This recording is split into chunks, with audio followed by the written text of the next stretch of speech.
오늘은 본받고 싶은, 닮고 싶은 초대교회라는 제목으로 말씀을 드리도록 하겠습니다. 교회를 생명체라고 부릅니다. 생명체는 자라게 돼 있습니다. 성장하게 돼 있습니다. 생명이 없으면 자라지를 못합니다. 그런데 현대의 교회를 일컬어서 공동체다, 공동체, 이렇게 부르는 사람, 말하는 사람이 많이 생겨납니다.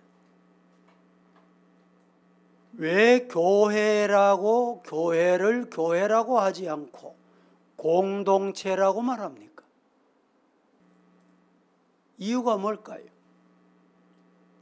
주변에 보면 기도할 때 하나님, 아버지, 하나님, 분명히 하나님 아버지라고 부르는 것이 마땅함에도 불구하고 당신께서,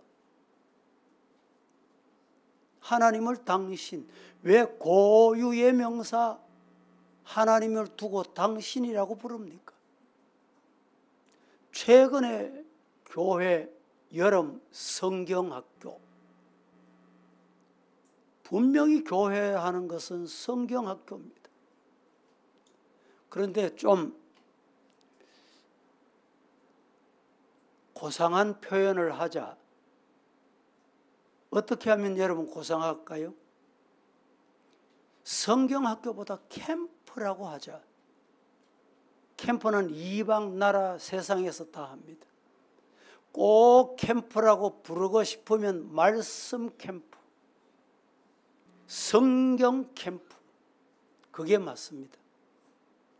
공동체는 여러분 동창회도 같은 공동체예요. 개추 모임도 공동체입니다. 그 세상 공동체는 시간이 흐르면 줄어들고 없어지게 돼 있어요. 한 사람 죽고 두 사람 죽고 세상 떠나고 나는 네 보기 싫다 그래서 안 나오고 이래가지고 줄어들게 되는 것이 공동체, 세상 공동체예요. 따라하십시다. 교회는 생명체다. 믿습니까? 그러므로 교회는 날마다 숨쉬고 날마다 자라나야 합니다. 교회 성장에는 크게 세 가지 방향이 있습니다. 첫째는 양적인 성장. 양적인 성장이라 하면 회중의 증가, 10명 모이던 교회가 배로 불어나고 또 배로 불어나고, 그게 양적인 성장이라고 합니다. 2장 4절에 이 날에 제자의 수가 3천이나 더하더라. 4장 4절 말씀에 보면 말씀을 들은 사람 중에 믿는 자가 많으니 남자의 수가 약 5천이나 되더라. 이게 뭐냐? 양적인 성장입니다. 둘째는 질적인 성장입니다. 신앙의 내적 성장을 말합니다. 교회 나온 것은 꽤나 오래됐는데 말하는 게 보면 어린아이 같고 갓난아이 같고, 이러던 사람이 어른스러워지는 것이 내적 성장, 신앙의 성장입니다. 작은 믿음이 큰 믿음 되는 내적 성장입니다. 소아시아 7교회 예수님께서 이것을 지금 말씀하고 있는 내적 성장이 꼭 필요하다. 또 하나가 있습니다. 첫째는 양적인 성장, 둘째는 무슨 성장? 질이 좋아야 돼, 질. 셋째는 문화적인 성장. 창세기 1장 26절에 예수님이 선교적 명령을 주셨어요. 생육, 번성, 충만, 정복하고 다스리거라. 이 선교적 명령입니다. 문화적 명령은 마태복음 28장 19절에서 20절. 모든 사람을 제자로 삼아 아버지와 아들과 성령의 이름으로 세례를 주고 내가 너희에 분부한 것을 모든 것을 가르쳐 지키게 하라. 볼지어다 내가 세상 끝날까지 너희와 함께 있게 될 것이되. 이게 뭐냐? 문화적 성장입니다. 우리 한국 교회는 교회 성장학자, 교회 역사학자들이 여러 가지로 평가하지만 질적인 성장, 양적인 성장은 그래도 어느 정도 가져왔다고 봅니다. 그런데 문화적 성장에는 아주 취약합니다. 예술, 스포츠, 각 분야에서. 그래서 부활절 행사, 우리 연합으로 할 때는 문화자가 붙어야 돼요. 문화. 성탄 불 밝히기 문화 행사. 문화. 이 문화적인 성장입니다. 그럼 우리 한국 교회는 이 문화를 사용할 줄 모릅니다. 불교 같은 경우는 이 문화자를 참 문화적인 성장이 대단합니다. 놀랍습니다. 그래서 4월 초 8일 되면 소 8일 점등 무슨 행사를 하죠? 점등? 문화행사입니다. 문화행사. 문화행사니까 지원해주마 이렇게 정부에서 지원되고 시에서 지원되고 수십억, 대구만 해도 수십억이 지원돼요. 우리 기독교는 성탄 불 밝히기 문화자가 빠져 있어. 문화적으로 성장을 하지 못한 거예요. 물론 자생적으로 우리가 경비를 투자하고 예산을 세워서 문화 행사를 얼마든지 할 수 있습니다. 하지만 이게 뭐라고 말하는 거냐? 불교나 타 종교하고 기독교하고 차이가 난다. 차이 나게 지원하는 게 뭐라 그래요? 지금 정부에서 뭐라 그래? 종교 차별, 편파적이다. 그래서 우리 대구도 성탄 불 밝히기 문화 행사를 하는데 대구시에서 1년에 4천만 원 지원, 4천만 원. 불교는 얼마나 지원되는지 압니까? 20억. 이게 대구시 예산이에요.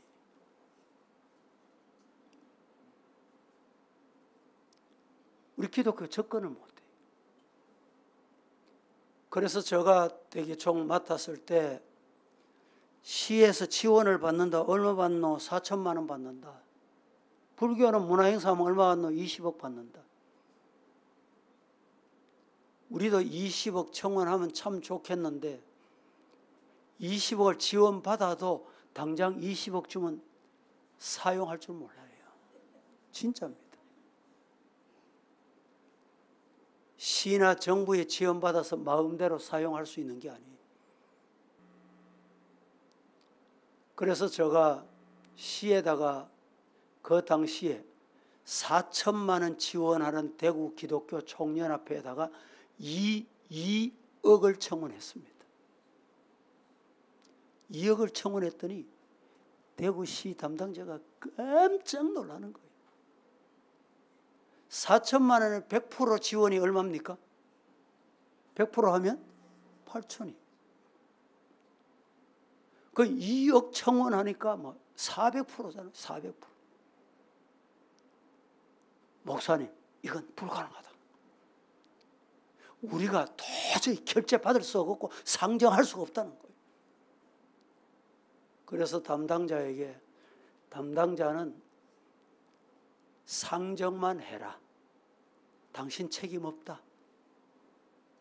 그래서 제가 당시 기관장을 만나고 의회 만나고 찾아가고 그래서 이랬습니다. 종교 편향으로 우리 기독교가 덤벼들면 곤란해집니다. 그래서 최소한 2억 원 지원해 주시옵소서. 이래가지고 시의회 통과했어요. 왜 아멘이 없노? 근데 아직까지 시 지원이 2억입니다. 아직까지. 뭘 말하느냐? 기독교는 문화에 아주 취약해.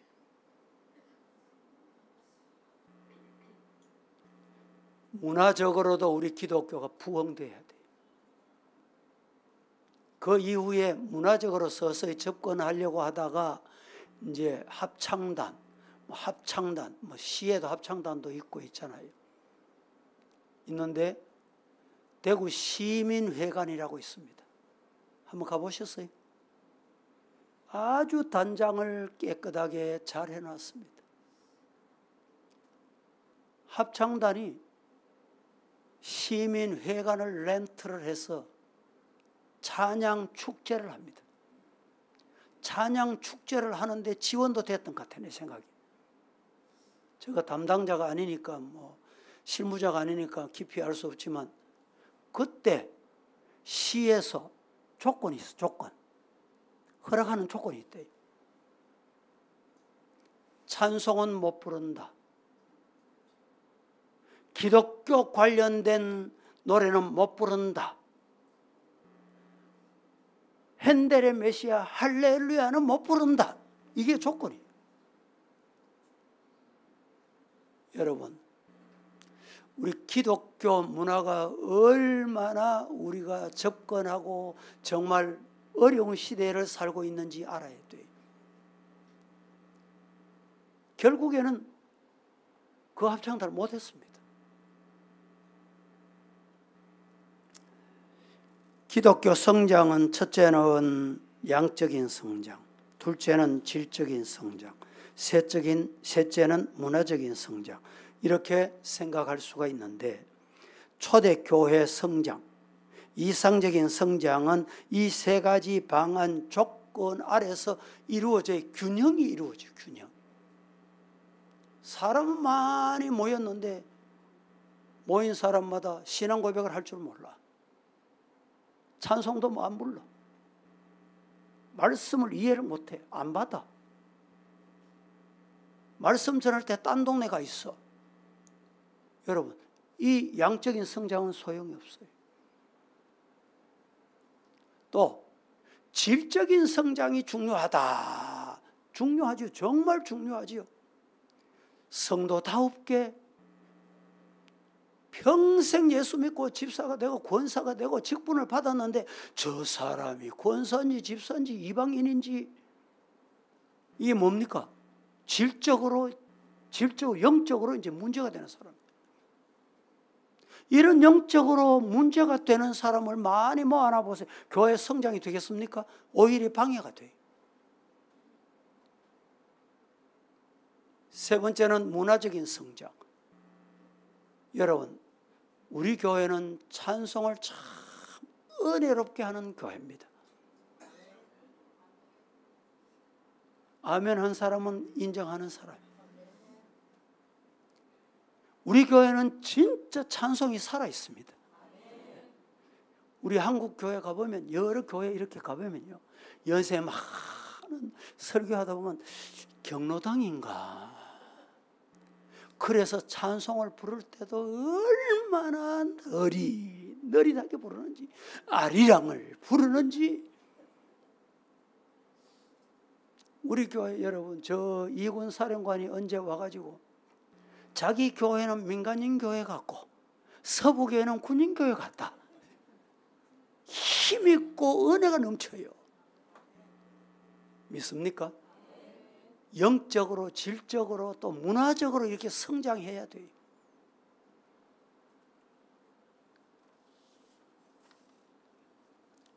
여러분, 오늘 41절 말씀에 신도의 수가 3,000이나 되더라. 신도의 수가 양적으로 불어났고 질적으로도 변화됐다. 이 말입니다. 신도의 수가, 이 말은 성도, 오늘날 성도, 구원받은 사람, 거듭난 사람, 참교회, 이런 뜻입니다. 그런데 참교회, 성도가 되었다는 말이 무슨 말이냐? 이 말을 이해하고 알기 위해서 먼저 참교회 아닌 게 있다. 참성도 아닌 사람이 있다. 참성도 아닌 사람이 어떤 사람이냐? 이걸 알아야 돼. 첫째, 교회에 등록했다고 성도냐? 아니다. 실제로 교회 활동에 참여하지 않아도 등록했으면 나는 어느 교회 교인이다. 이 세상 제도에서는 그게 뭐 이해가 될 수 있어요. 영적으로 그렇지 않는 거예요. 둘째, 교회 출석하고 예배 드렸다고 성도냐? 이것도 아닙니다. 출석했습니까? 오늘 몇 줄 결석하다가 이 자리에 오신 분 있습니까? 출석한 겁니까? 그럼 교인일까요? 성도일까요? 성경은 아니다는 거예요.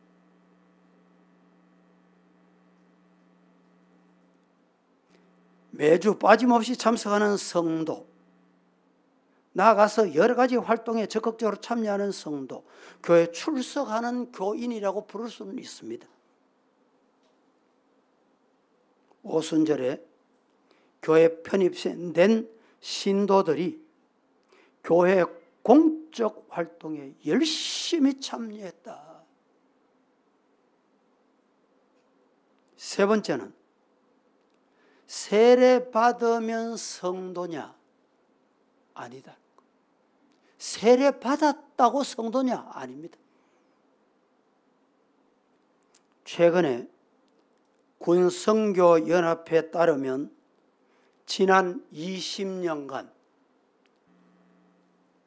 군 훈련소에서 세례받은 장병이 얼마냐? 작게는 300만에서 많게는 500만이 넘는다는 거예요. 500만 이러면 지금 우리나라 숫자, 인구 숫자의 10분의 1입니다. 그들이 모두가 성도가 된 것일까요? 그렇지 않다는 것입니다. 잘 들으세요. 세례는 성도가 되었다는 공적인 선포이지만 절대로 세례가 교회 성도가 되게 하는 것은 아니다. 세례 받았다? 직분 받았다? 그렇다고 온전한 성도 되게, 그 직분이 그렇게 되게 하는 게 아니다 이 말입니다. 다시 말씀드립니다. 교회 등록했다고 성도냐? 정기적으로 출석한다고 성도냐? 세례받고 직분 받았다고 성도냐? 더 나아가서 체험이 있다. 내가 어느 기도원에 가서 막 기도하는데 뭘 봤다, 방언의 은사 받았다, 그러면 진짜 성도냐? 그것도 아니다는 거예요. 어떤 사람이 성도입니까? 그러면 오늘 본문의 초대교회 닮고 싶고 배우고 싶은 교회, 그 교회가 어떤 교회, 어떤 교회였습니까? 오늘 본문은 어떻게 해야 성도가 될 수 있느냐? 여러분, 성도라고 말할 수 있는 사람이 어떤 사람이냐 이 말입니다. 지금 오늘 성경 본문에 보면 베드로가 뭘 하고 있어요? 설교하고 있습니다. 많은 회중 3,000명 모였습니다. 5,000명이 모였습니다. 뭘 듣고 있어요? 설교를 듣고 있습니다. 설교를 듣고 있어요. 여러분 설교 잘 들립니까? 설교 듣고 계십니까? 그런데 중요한 게 있어요. 설교를 들었습니다. 들어서 어떻게 되냐? 말을 받는 사람들. 말을 베드로의 설교를 들은 이들이 무슨 현상이 나타났냐? 마음이 찔렸다. 아, 내가 저렇게 하면 안 되는데, 이렇게 살면 안 되는데, 이렇게 믿으면 안 되구나. 인생이 이게 아니구나. 마음이 찔렸다. 그래서 어떤 현상이 나타났습니까? 이렇게 말합니다. 마음의 찔림을 받은 사람 말로 표현을 합니다. 형제들아, 형제들아, 우리가 어찌할꼬? 마음에 찔리니까 말로 찔림의 현상이 나타났어요. 형제들아, 우리가 어찌할꼬? 여기에 마음에 찔려 우리가 어찌할꼬라는 이 표현은 어떻게 나왔냐?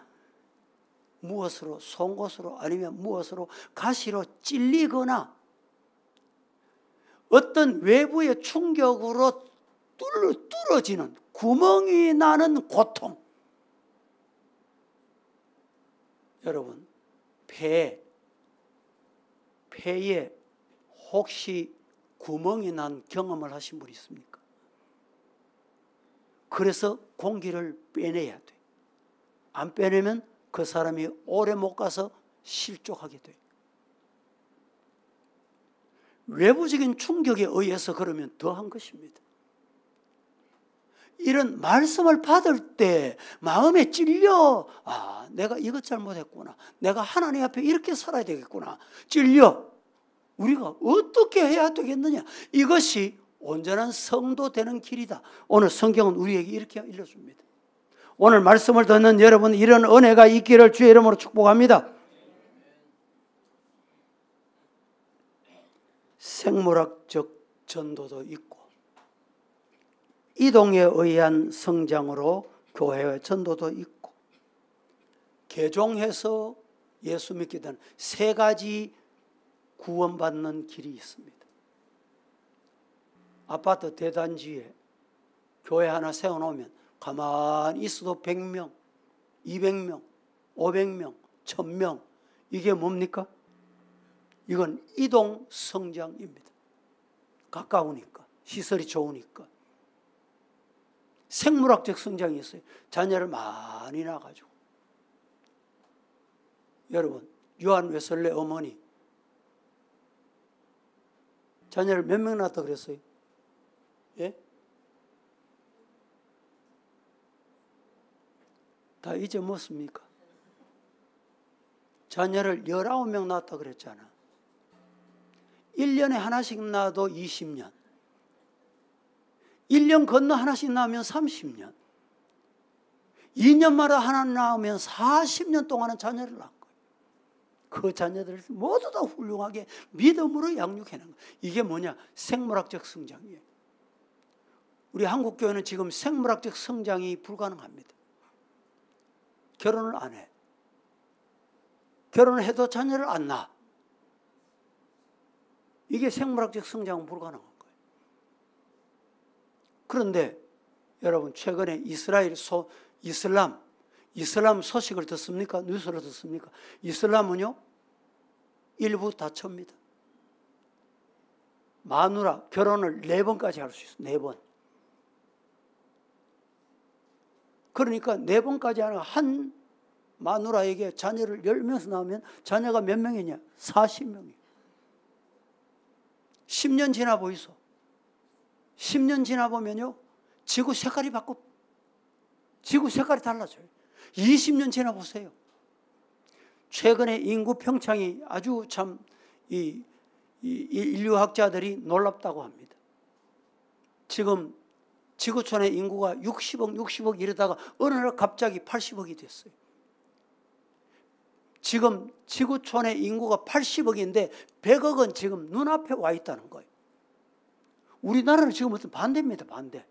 우리나라 같은 출산이 없으면 다 나라가 없어져. 그런데도 인구는 평창하고 있거든요.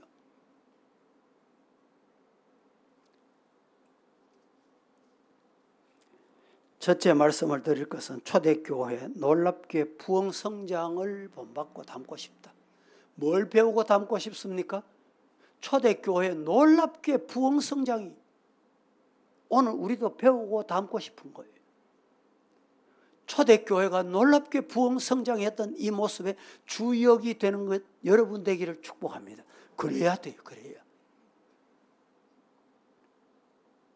사도행전 1장 8절에 오직 성령이 너희에게 임하시면 너희가 권능을 받고 예루살렘과 온 유대와 사마리아와 땅끝까지 이르러 내 증인이 되리라 하시니, 성령 임하면 권능을 받습니다. 권능을 받아야 예루살렘, 온 유다, 사마리아, 땅끝까지 전할 수 있어요. 여러분, 일주일 동안 만나는 사람 전도 몇 사람이나 했습니까? 복음을 몇 사람에게나 전했습니까? 복음을 전하셨다면 잘하셨습니다.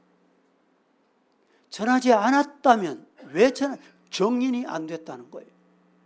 왜 정인이 안 됐을까요? 오직 성령이 너희에게 임하면, 성령이 임하면, 성령이 충만하면, 성령 받으면 정인. 여러분, 사도행전에 정인이라는 단어가 많습니다. 일부 예배 때인데 숙제를 드렸어요. 사도행전에 정인이라는 단어가 몇 번 나오냐? 아시는 분 손 들어 보이소. 정인이라는 단어가 39번 나옵니다. 사도행전 1장 1절부터 28장 마지막 절까지 이 정인이라는 단어가 어디가 나오는지 39번 한번 체크해 보세요. 체크하다가 정인 되기를 주님 이름으로 축복합니다. 정인이 뭡니까? 내 목내 놨다. 내 죽을 각오했다. 언젠가 제가 말씀을 드렸던 것 같은데,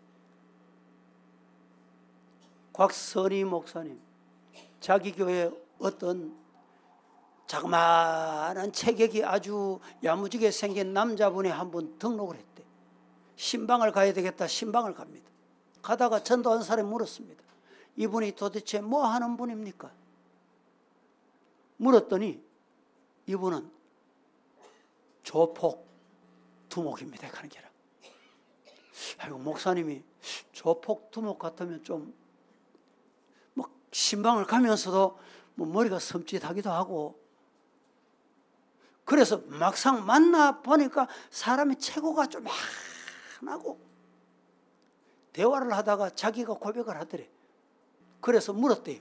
그런데 당신은 체구가 그렇게 조그만한데도 어떻게 조폭, 두목, 우두머리 노릇 했습니까? 이랬더니까 간단합니다. 어떻게 간단한지 알아요? 목 내놓으면 누구도 못 듭니다. 목 내놓으면. 그 사람이 두목한대요. 여러분, 누가 복음 전도자의 정인 노릇 잘할까요? 정인. 목 내놓는 사람. 내가 예수 전하다가 죽어도 좋다. 순구해도 좋다. 이것이 우리에게 주신 사명인 줄로 믿으시기를 축복합니다.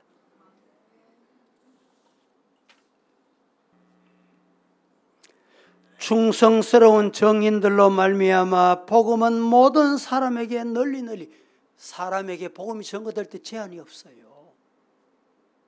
차별이 없습니다. 복음은 차별이 없습니다. 믿습니까? 잘난 사람, 못난 사람, 잘 사는 사람, 못난 사람, 나이 많은 사람, 젊은 사람 차이가 없다니까. 성경에 어떤 사람에게 어떻게 전달됐느냐. 첫째, 사도행전 2장 5절 이하에 보면 유대 사회에 전파됐습니다. 6장 8절 이하에 보면 헬라 사람에게 전파됐습니다. 8장 4절 말씀에 보면 두터운 사회 장벽을 뛰어넘고 사마리아에게까지 전달됐습니다. 넷째, 에티오피아로 건너갔습니다. 다섯째, 종족 초월하여 흑인에게까지 복음이 전파됩니다. 그 이후에 로마인이었던 고넬료, 사도행전 10장 1절 이하에. 그 이후에 이방 사회, 이 이방 사회를 거쳐서 마지막 땅끝까지 복음이 전파됐습니다. 복음이 전거될 때는 사람 차별 없이 전거되고 지역도 구분하지 않습니다. 지리적으로도. 예루살렘은 복음의 센터, 복음의 중심이었습니다. 복음은 예루살렘에서 수리아 안디옥으로 뻗어갔고 다시 비시디아 안독으로 건너갔고 거기에서 에베소로 건너갔고 거기서 로마로 퍼져갔고 그 다음에 다시 로마에서 어디로? 영국으로. 영국에서 다시 청교도들에 의해서 미국으로 복음이 건너갑니다. 미국으로 복음으로 건너간 열정적인 복음의 선구자, 선교사들이 우리 조선 땅 캄캄한 이 조선 땅에 복음을 전하기 위해서 생명을 걸고 옵니다. 여러분, 이 선교사들이 정말 놀랍습니다. 대대로 생명을 걸고 아버지가 선교하러 왔는데 아들도 거기에 선교하고 그 손자도 거기서 죽어가면서 선교했기 때문에 우리 한국이 교회가 이렇게 부흥된 것 여러분 꿈에도 잊어서는 안 될 것입니다.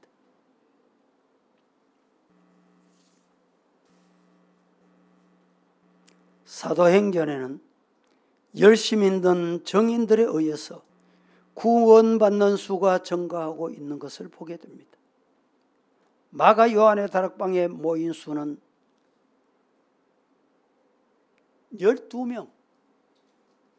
12명밖에 안 됐습니다. 며칠 후에 12명이 3,000명으로 불어납니다. 얼마 후에 구원받는 수가 날마다 증가했습니다. 비록 제사장과 사두개인들의 박해가 시작됐음에도 불구하고 사도들의 말씀을 듣고 예수 믿겠습니다.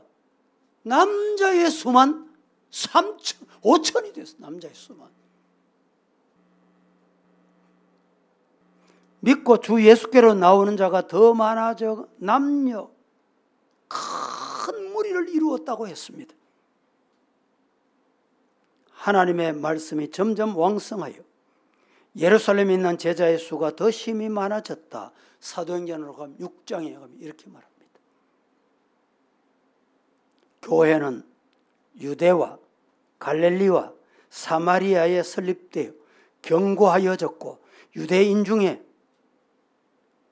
믿는 수가 정말 많아졌다고 말씀합니다. 초대교회는 성장했습니다.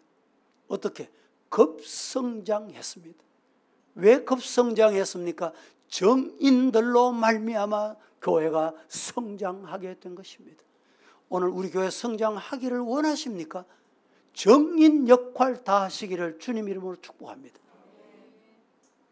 두 번째, 초대교회가 부흥하고 성장했던 이유가 있습니다.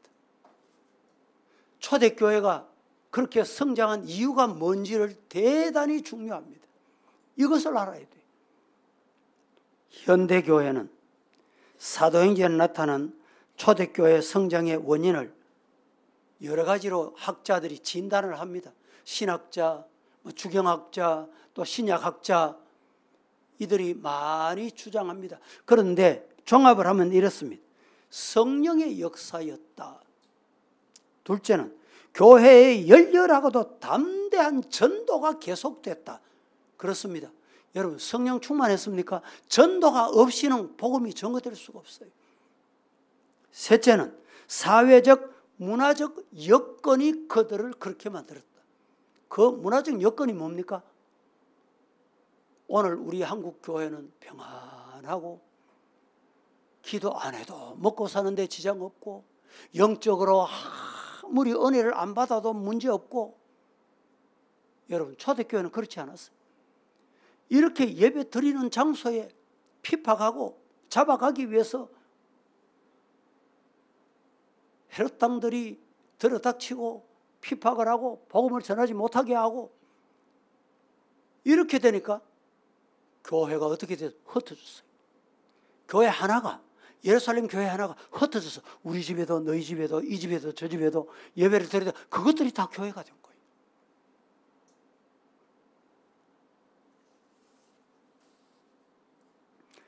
중요한 것은 성령 받은 성도들이 모일 때마다 말씀과 기도와 말씀으로 충만했다. 여러분 따라합니다. 모이면 기도하자. 흩어지면 전도하자. 이게 성도의 사명이에요. 모이면 뭘 해야 돼요? 기도해야 돼요. 흩어지면 뭘 해야 돼요? 기도하고 능력 받아서 전도합니다. 정인 역할.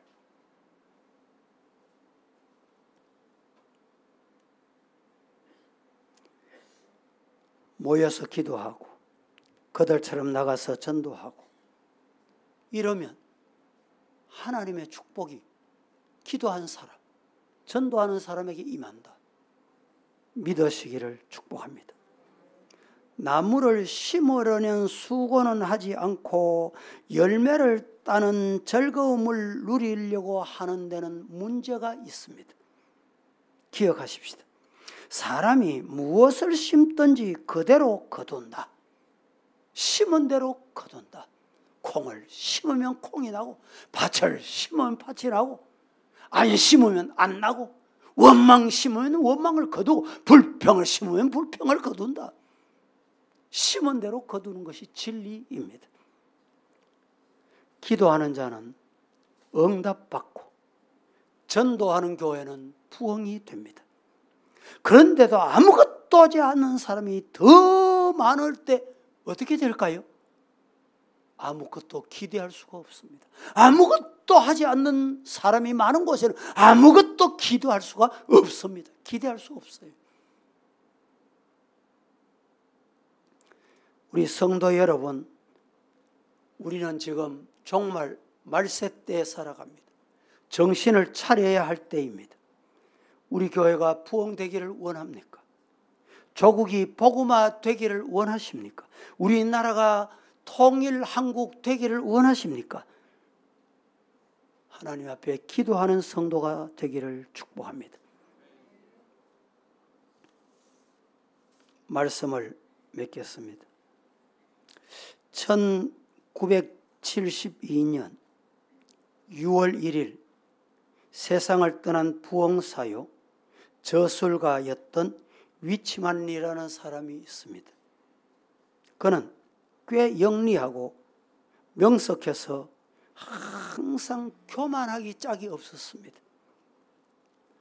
동급생들에게 주님께 인도하라. 내가 왜 전도해? 나는 저 인간 예수 믿는 것만큼 싫어. 저 인간은 죽어도 예수 믿으면 안 돼. 이렇게 자기만 예수 믿겠다고 교만하기 짝이 없었습니다. 그런데 어느 날 저 아프리카에 선교하던 선교사를 만났습니다. 물었습니다. 당신 구원받았습니까? 예. 그러면 전도했습니까? 생각해 보니까 전도를 안 했어. 머리를 숙이고 드디어 내가 전도하지 않는 내 모습 가지고 하나님 선교지 복 주시고 선교사와 함께 해주시고 그 기도가 거짓 기도라는 걸 깨닫게 됩니다. 그 기도가 거짓말이라는 것을 깨닫게 돼요. 그리고 하나님 앞에 기도합니다. 하나님, 오늘부터 내가 정인 노릇 바로 하겠습니다. 자기 동급생, 자기 반에, 자기 클래스맨 하나님, 전도하겠습니다. 다이어리에, 노트에 이름을 하나하나 적었습니다. 몇 명? 금년에 10명 전도하겠습니다. 기도하고 전도하고 기도하고 전도하고 수업 시작할 때도 기도하고 수업이 마쳐도 기도하고 집에 돌아가면서 기도하고 그때 자기 동급생이 70명이었대. 10명 전도하겠다고 명단을 적었던 10명도 손가락질하고 비웃고 손가락질하고. 그런데 여러분 1년이 지난 다음에 10명 전도하겠다고 이름 적어 놓았던 이 친구들 중에 몇 명이 주님께 돌아왔냐? 9명이 돌아왔어요. 믿습니까? 하나님 앞에 목표를 세우고 기도하는 것은 하나님이 기뻐하시는 일이다. 우리 성도들 이런 아름다운 전도인의 정인 노릇 잘하기를 예수님 이름으로 축복합니다. 거룩하신 아버지여 감사합니다. 오늘 또 주님의 날을 기억하고 주님 앞에 와서 주신 말씀을 받았습니다. 하나님께서 우리를 향한 말씀인 줄로 받고 초대교회 본받고 담고 싶어하는 마음, 이 마음을 가지고 기도합니다. 정인 노릇 잘하기를 원합니다. 주께서 은혜 주옵소서. 예수님의 이름으로 기도합니다. 아멘.